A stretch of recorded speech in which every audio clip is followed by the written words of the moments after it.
Mayıs ayı açık kaynak dünyası için oldukça yoğun geçti. GitHub, bir çalışanın bilgisayarına sızan zararlı bir yazılım sayesinde hacklendi, Bitwarden, mahremiyet alanında şüpheli değişiklikler yaptı, Linus Torvalds, yapay zekanın bug yönetimini imkansız hale getirdiğini söyledi ve kernelde son 30 yılda görmediğimiz kadar güvenlik açığı bulundu. Sudo yetkileri hazırsa başlıyoruz. Mayıs ayının en büyük güvenlik haberi GitHub'dan geldi. 20 Mayıs'ta GitHub kendi iç sisteminin hacklendiğini ve yaklaşık 3800 adet dahili reposunun çalındığını resmi olarak duyurdu. Saldırgan grup TeamPCP yıl boyunca npm, PyPI, PHP paketlerine yönelik tedarik zinciri saldırılarıyla zaten tanınıyordu. Çaldıkları veriyi Deep Web forumlarında $50.000 üzeri fiyatla satışa çıkarttılar. Saldırı, bir GitHub çalışanının VS Code için kurduğu zararlı bir eklenti sayesinde gerçekleşti. Uzantı, Marketplace'te sadece 18 dakika yayında kaldı fakat bu süre eklentinin gerekli verileri çalması için yeterli oldu. İlginç olan şey ise saldırgan kötü amaçlı yazılımı sadece Linux sistemlerinde çalışacak şekilde yazmıştı. Bu hamle geliştiricilerin gerçek hedef olduğunu açıkça gösteriyor. Ayrıca yine TeamPCP, npm ve Python ekosistemlerine eşgüdümlü bir tedarik zinciri saldırısı başlattı. Saldırının başlangıç noktası TenStack oldu. TenStack, popüler React kütüphanelerini geliştiren bir ekip, React Router adını verdikleri kütüphane haftada yaklaşık 12 milyon kez indiriliyor.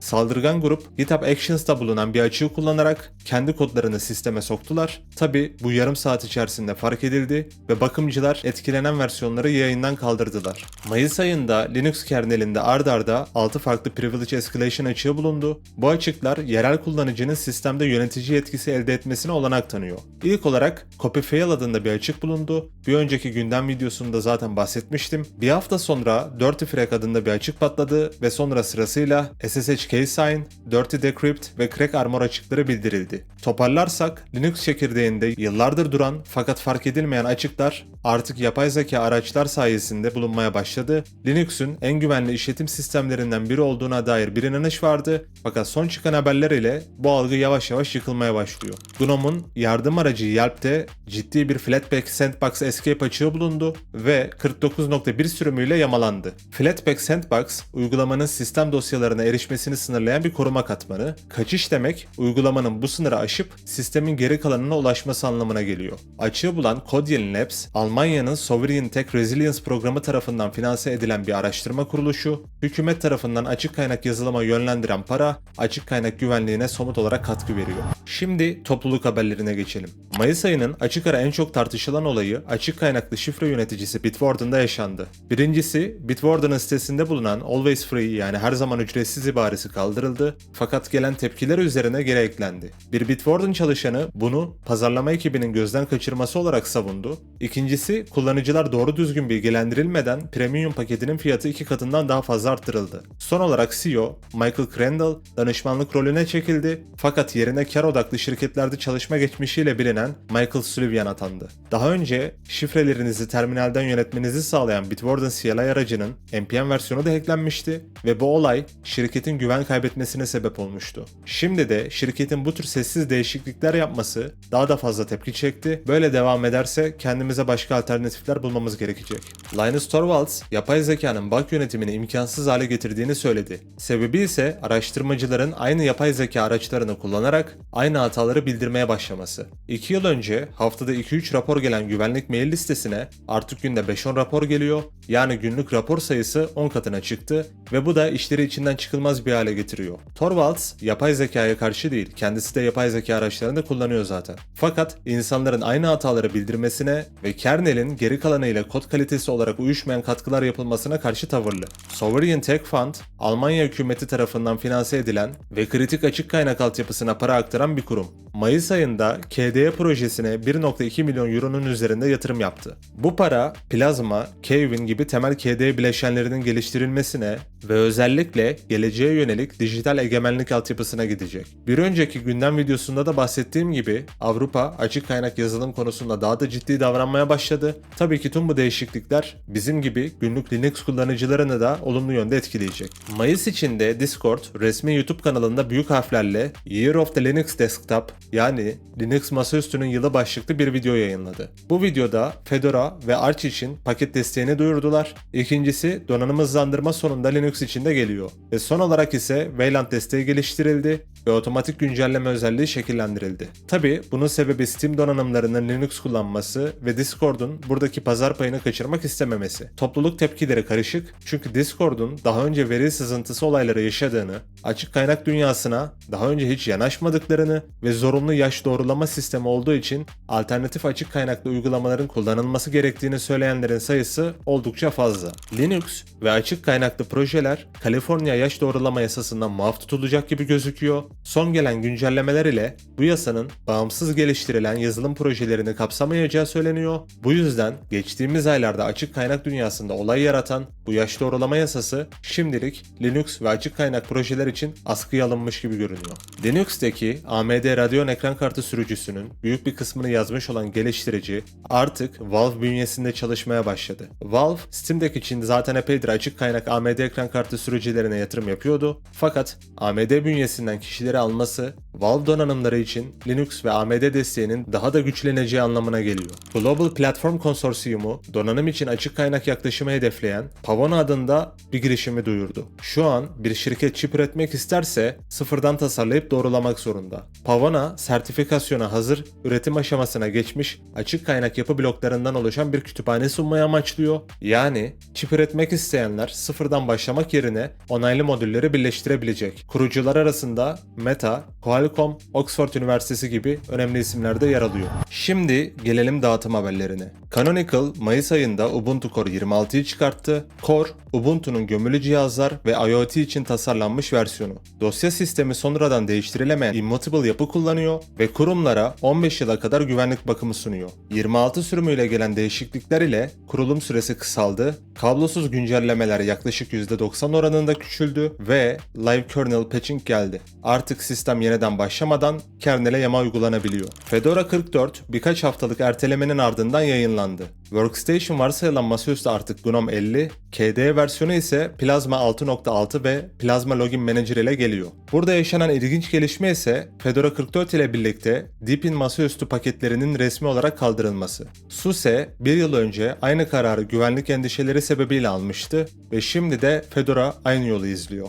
Deepin paket bakımcılarına aylarca ulaşılamaması ve önceki güvenlik denetimleri sebep olarak gösterildi. Bunun yanında Fedora'nın bir sonraki sürümü olan Fedora 45 için daha yeni CPU komut setlerini kabul eden derleme modunu varsayılan olarak açmayı düşünüyorlar. Bu yaklaşımı CashOS başlatmıştı. Fedora'nın da bu alandaki yenilikleri takip ettiğini görmek güzel.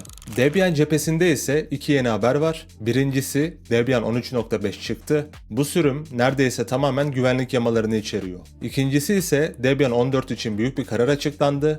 Debian artık reproducible yani yeniden üretilebilir paketler göndermek zorunda. Bu ne demek? Paketler aynı kaynaktan, aynı build adımlarıyla herhangi başka bir bilgisayarda derlendiğinde aynı hash değerini alabilmek demek. Bu yaklaşım tedarik zinciri saldırılarına karşı en güçlü teknik savunma kabul ediliyor. Mayıs ayındaki TeamPCP gibi saldırılar göz önüne alındığında oldukça mantıklı bir karar. Red Hat Enterprise Linux 10.2 ve 9.8 sürümleri çıktı. En dikkat çekici özellik komut satırı için Goose adıyla gelen AI asistanı. Red Hat resmi olarak Shell'in içine bir yapay zeka asistanı koyuyor. Bunun yanında Alma Linux'te yeni bir sürüm yayınladı. Bu sürümde BTRFS dosya sistemi desteği, eski donanımlar için x86-64v2 yapıları ve 32 bit eski yazılımlar için i686 paketleri yer alıyor. Ayrıca Alma Linux eğlence sektörüne özel yeni bir sürüm tanıtacağını duyurdu. Bu sürüm VFX ve film stüdyolarına yönelik Red Hat türevi. Rocky Linux ise farklı bir yöne hareket etti. Dirty Frag ve Fragnesia gibi açıkların kamuoyuna düşmesinin ardından Rocky, Red Hat'in yamalarını beklediği için tepki çekti. Bu yüzden Rocky opsiyonel bir güvenlik deposu açtı. Kısaca kritik güvenlik yamalarını Red Hat'i beklemeden daha erken yayınlayabilecekleri bir kanal oluşturdular. Linux Mint, Mayıs aylık raporunda Cinnamon masaüstüne odaklandıklarını söyledi. Nemo dosya yöneticisi, büyük klasörlerde önemli ölçüde hızlandı, tema ve diyaloglar üzerinde iyileştirmeler var. Bir sonraki Mint sürümünün Aralık 2026'ya kadar gelmeyeceğini de duyurdular ve bu yüzden geliştirme döngüsü uzadı. Bu da yan etki olarak başka bir karara getirdi. Linux Mint artık hardware destekli ISO'lar yayınlayacak. Bu sayede yeni çıkan donanımlar yeni sürüm beklenmeden yayınlanmış olacak. Mayıs ayında CashOS tarafında iki güzel teknik haber vardı. Birincisi, Python sistem paketlerini güncellediler. ve Python uygulamalarının performansını %5 ile 15 arasında artırdılar.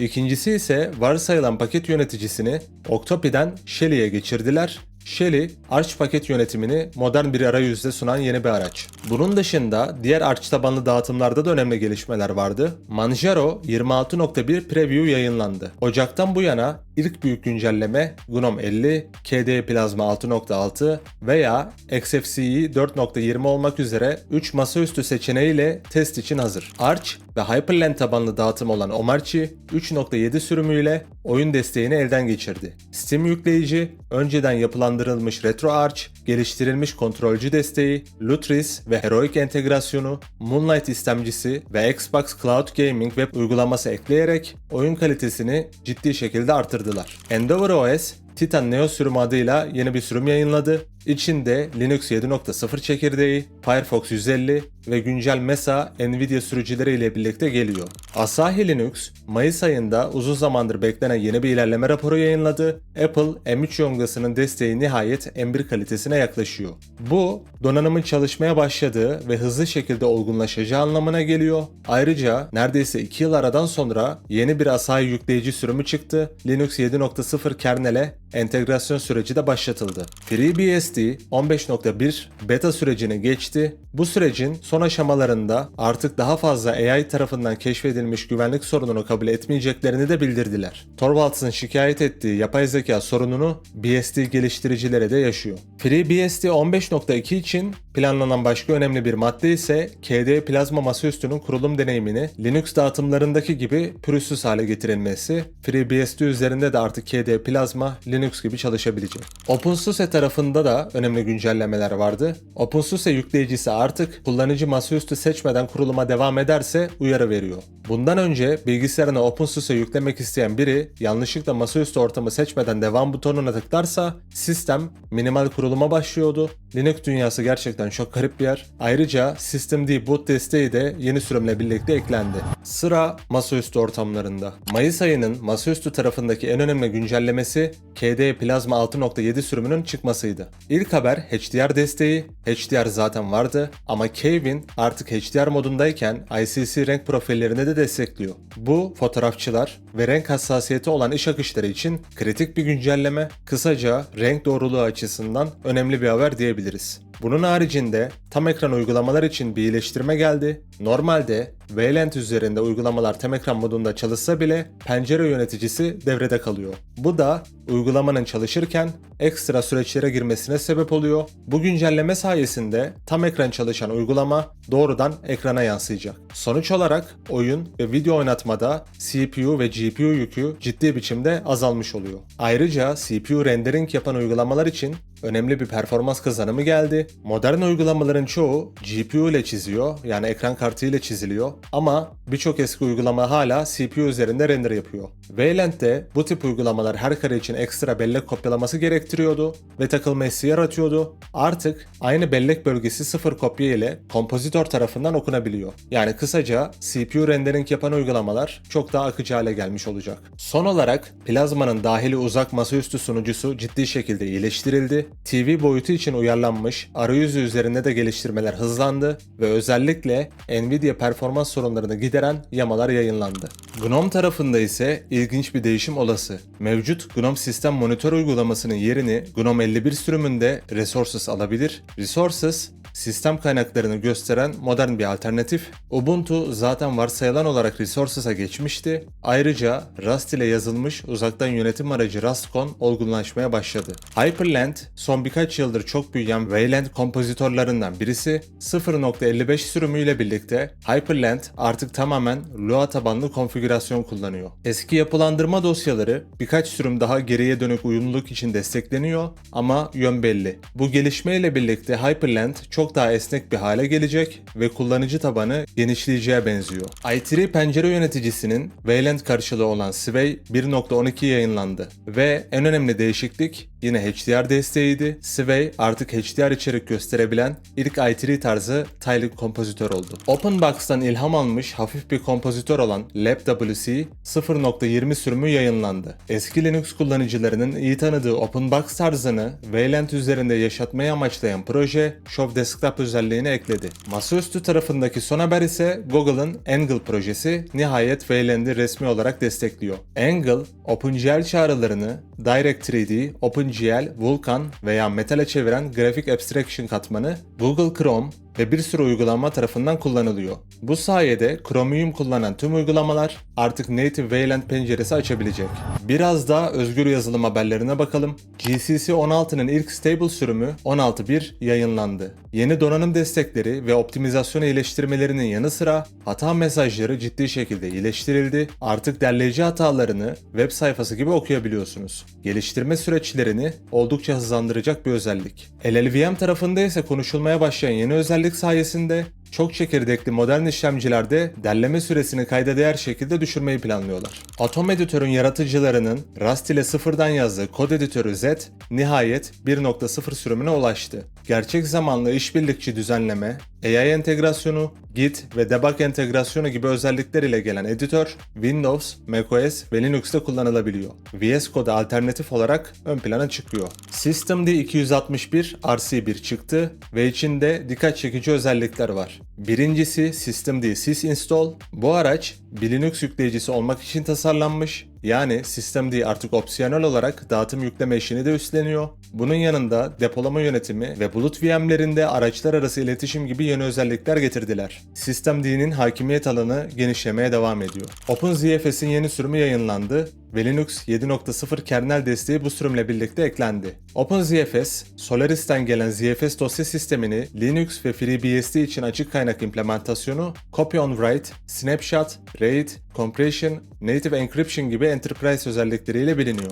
Red Hat'in kendi geliştirdiği depolama yığını Stratis önemli özellik kazandı. Red Hat 10 yıl önce BTRFS'i Enterprise sürümünden çıkartmıştı ve onun yerine kendi çözümü olan Startis'i getirmişti. Startis, XFS üzerine kurulu ZFS, BTRFS benzeri özellikleri sağlayan bir katman. Yeni encryption özelliği özellikle sunucular için çok kıymetli. Artık şifrelemeyi açıp kapatmak için diski tamamen devre dışı bırakmak gerekmiyor. Yıllardır geliştirilmekte olan açık kaynak video kodeği AV2 nihayet resmi sürüm aşamasına yakın gözüküyor. Önemli çünkü H265, H266 gibi alternatifler patent ücretleri yüzünden gerçek anlamda özgür değil ve Linux dünyası için bu kodeklerin ücretsiz olarak çalışması anlamına geliyor. Yine multimedya araçlarından devam edecek olursak FFmpeg de yeni bir sürüm yayınladı. Bu sürümle birlikte Samsung'un Apple ProRes alternatifi olarak konumlandırdığı APV video kodeği ve Vulkan tabanlı ProRes RAW decoder desteği yayınlandı. ProRes RAW, video post-production'da kullanılan ham renk verisini saklayan yüksek kaliteli bir kodek. FFmpeg'in bu kodekleri işlemcide değil de ekran kartı üzerinde çözmesi 4K ve 8K iş akışlarında ciddi bir hızlanma anlamına geliyor. Shotcut Video Editor 26.4 sürümünde Vulkan hızlandırmalı konuşmadan metne çevirme desteğini aldı. Video düzenlerken otomatik altyazı üretme iş akışı için oldukça verimli bir özellik. Firefox 151 Mayıs ayı içinde yayınlandı. Document Picture in Picture API desteği, dahili VPN güncellemeleri, gizli tarama iyileştirmeleri de içeriyor. Bunun yanında yeni bir tema da getirdiler. Daha önce konuşulan Native JPEG Excel desteği Firefox 152 beta'ya ertelendi. Bu arada Firefox 153'ün ayarlar sekmesi için yeni bir arayüz de geliyor. Düzenli, erişilebilir ve daha okunaklı bir tasarım olacağı benziyor. Rust ile yazılmış açık kaynak motoru Servo, FreeBSD desteği üzerinde ilerliyor. Chromium ve WebKit dışında üçüncü bir mainstream tarayıcı motoru olarak konumlandırılıyor zaten biliyorsunuz. Ve bu tür alternatiflerin olması açık kaynak dünyası için oldukça önemli. Flatpak 1.17.7 yayınlandı. Bu sürümden önce Flatpak, konfigürasyonlarının ne kadar süre önce güncellendiğini takip edemiyordu ve bu yüzden gereksiz config yenilemeleri yapıyordu. Uygulamalar yavaş açılıyordu. Yeni sürümle beraber config dosyalarının ne zaman oluşturulduğu takip ediliyor. Sadece gerçekten eskimiş olanlar yenileniyor. Bu sayede uygulamalar daha hızlı açılabilecek. Devuan dağıtımı geliştiricilerinden biri GTK2'yi modernleştirme çabası başlattı. Devuan, Debian'ın Systemd kullanmayan forku, GTK2 ise GIMP'in eski sürümleri ve Inkscape gibi araçların kullandığı çok eski bir arayüz aracı. Niye böyle şeyler yapıyorlar hiç anlamıyorum 2026 yılında ama yine de gündem videosuna ekledim. Qt Creator yeni sürümüyle yapay zeka desteğini genişletti. Yapay zeka desteği için yazılmış eklentiler sayesinde daha kolay Qt arayüzlere geliştirilebilecek. Yapay zeka artık açık kaynak yazılımın her tarafında. Son olarak kernel haberlerine bakalım. 7.1 final sürümünün Haziran sonunda çıkması bekleniyor ve bu sürümle birlikte Linux kernel kodu 40 milyon satıra ulaşmak üzere. 7.0 sürümüyle birlikte birçok eski sürücü kodu kernelden kaldırılmıştı fakat bu yeni yapılan güncellemeler silinenden daha çok kod eklemiş gibi duruyor. Steam Deck OLED ile ilgili yeni bir düzeltme yayınlandı. Orijinal kernel versiyonu kullanan Steam Deck OLED kullanıcılarının cihazlarında ses sorunu yaşanıyordu. Valve kendi SteamOS kernelinde bu hatayı yıllardır yamayla idare ediyordu. Ama diğer Linux dağıtımlarını kullanmak isteyenler ses olmadan yaşamak zorundaydı. Linux 7.1 ile sonunda mainline kernelde bu düzeltildi. Ayrıca yıllardır beklenen bir gelişme yaşandı ve AMD'nin açık kaynak sürücüsüne nihayet HDMI 2.1 desteği geldi. Önce arka planı kısaca anlatmak gerekirse HDMI Forum yani HDMI'nin kaynak kodlarını yayınlayan kurum 2.1 için açık kaynak sürücüleri vermek istemiyordu. Ve bu yüzden AMD kullanıcıları yüksek yenileme hızına sahip ekranlarını 60 Hz gibi düşük hızlarla kullanmak zorunda kalıyordu. Son yapılan değişiklik ile HDMI 2.1 Linux 7.2 sürümünde opsiyonel olarak açılabilecek. Linux 7.2 için bir süredir konuşulan Cache Aware Scheduling nihayet kabul edildi. Modern CPU'larda zamanlayıcılar artık hangi işlemi hangi cache bölgesine atayacağını bilinçli olarak seçebiliyor. Bu özellik ile beraber daha hızlı bir kullanım elde ediliyor. Bir başka performans haberi ise I/O yani dosya input-output performansında %60'a varan artış mümkün hale geldi. I/O Uring, modern Linux'un asenkron input-output işlemlerini yöneten birim, veri tabanları ve yüksek performanslı sunucular için çok kritik. Linux 7.1 ile gelen başka önemli kilometre taşı ise 32 bit ARM mimarisinde de real-time desteği geliyor. ARM mimarisi için real-time görevler için yıllardır harici patchler gerekiyordu. Artık varsayılan olarak uygulanabilecek. Rust'ın kernel içindeki alanı genişlemeye devam ediyor. 3 gelişme de bir arada yaşandı. Fakat en ilgi çekici olanı kernelin Torvalds'tan sonra ikinci adamı olan Greg Kroah-Hartman'ın Rust konferansında konuşması ve açıkça kernelde Rust kodu yazacak daha çok geliştiriciye ihtiyaç olduğunu söylemesiydi. Bunun için de somut adımlar atmaya başladıkları açıkça görülüyor. Bunun haricinde kernele birçok güvenlik yaması ve donanım desteği de getirildi. Bir de bonus olarak bir haberim var. Bir açık kaynak geliştiricisi Cloud Code yardımıyla Adobe Lightroom'u Linux'te çalıştırmayı başardı. Daha önceki gündem videolarında da bahsetmiştim. Photoshop artık Linux üzerinde sorunsuz bir şekilde çalışıyordu zaten. Bununla beraber Lightroom'da çalışmaya başladı. Darısı Premiere'in başına. Mayıs ayı Linux ve açık kaynak camiası için oldukça hareketli geçti dediğim gibi. Ben de videoyu yaparken birçok kaynak inceledim. Eğer beğendiyseniz yorum yapmayı, videoyu beğenmeyi ve paylaşmayı unutmayın. Bir sonraki videoda görüşmek üzere.